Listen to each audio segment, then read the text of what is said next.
हाय मित्रांनो, आज आपण एक नवा व्हिडिओ घेऊन आलेलो आहोत. या नव्या व्हिडिओमध्ये आपल्याला एक नवीन स्किल शिकायचं आहे.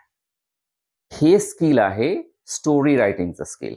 आपल्याला स्पोकन इंग्लिशमध्ये जी खूप सारी कौशल्य शिकायची आहेत, त्याच्यामध्ये स्टोरी रायटिंग हे एक अतिशय महत्त्वाचं कौशल्य आहे. तर आपल्याला स्टोरी रायटिंग करत असताना आपल्याला 5 स्टेप्समध्ये स्टोरी कशाप्रकारे लिहायची, ती आज आपण बघणार आहोत. पहिली जी स्टेप आहे, ती आहे सेटिंग. स्टोरी ज्या ठिकाणाची सांगणार आहोत, ते ठिकाण कसं आहे, त्याचं एकूण वर्णन आपल्याला करावं लागतं. म्हणजे स्टोरीचं ठिकाण आणि तिथली सगळी परिस्थिती आपल्याला सांगावी लागते. हा पहिला मुद्दा झाला सेटिंग. आता स्टोरी टेलिंगमध्ये दुसरा महत्त्वाचा मुद्दा आहे किंवा दुसरी महत्त्वपूर्ण गोष्ट आहे, ती आहे कॅरेक्टर्स. कॅरेक्टर्स म्हणजे आपल्या स्टोरीमधली पात्र. आपल्या स्टोरीमध्ये कोणकोणती पात्र काम करणार आहेत, स्टोरीचा नायक कोण असणार आहे, नायिका कोण असणार आहे, कोणते प्राणी आहेत, त्यांचं नाव काय आहे आणि एकूण किती लोकं स्टोरीमध्ये असणार आहेत, ते निर्धारित करणं. म्हणजेच कॅरेक्टर्स डिसाईड करणं. त्यानंतर तिसरा मुद्दा हा आहे मित्रांनो, आपल्याला स्टोरीची एक आउटलाईन बनवावी लागते. म्हणजे स्टोरीची सुरुवात कशी होणार? म्हणजे बिगिनिंग, स्टोरीमध्ये मिडल काय असणार आहे स्टोरीचा, स्टोरीच्या मध्यभागी काय होणार घटना आणि स्टोरीचा शेवट कसा होणार आहे. म्हणजे स्टोरीचा एंड कसा होणार आहे. म्हणजे बिगिनिंग, मिडल आणि एंड हे 3 महत्त्वपूर्ण घटक जे आहेत, ते तिसऱ्या मुद्द्यामध्ये कव्हर केले जातात. त्यानंतर स्टोरीची एक ओव्हरऑल एक आउटलाईन बनवायची. म्हणजे स्टोरीची सुरुवात कशाप्रकारे होणार आहे, कॅरेक्टर कसे चालणार आहेत आणि स्टोरीचा क्लायमॅक्स काय आहे. स्टोरीमध्ये अशा प्रकारचा एखादा मोड येतो का, ज्याच्यामुळे उत्सुकता ताणली जाते. अशा प्रकारचा जो क्लायमॅक्सचा सीन आहे, तो आपल्याला बनवावा लागतो. त्यानंतर स्टोरी रायटिंग करत असताना योग्य प्रकारे शब्दांची आणि वाक्यांची रचना करणे. ठीक आहे. आपण शब्दांची आणि वाक्यांची योग्य प्रकारे रचना केली, स्टोरी तयार केली. त्यानंतर 5वा मुद्दा आपल्याला कन्सिडर करावा लागतो किंवा लक्षात घ्यावा लागतो. आपण लिहिलेली स्टोरी योग्य आहे की नाही ते तपासून पाहायचं. म्हणजे त्यामध्ये वाक्यांची रचना योग्य आहे का? त्याच्यामध्ये ग्रॅमॅटिकल मिस्टेक्स आहेत का? हे तपासून पाहणे.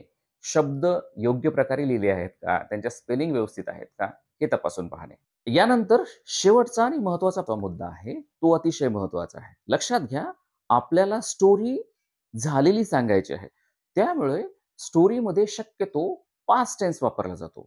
खास करून जास्तीत जास्त सिंपल पास्ट टेन्स वापरला जातो. पास्ट परफेक्ट टेन्स वापरला जातो आणि पास्ट कंटिन्युअस टेन्स वापरला जातो.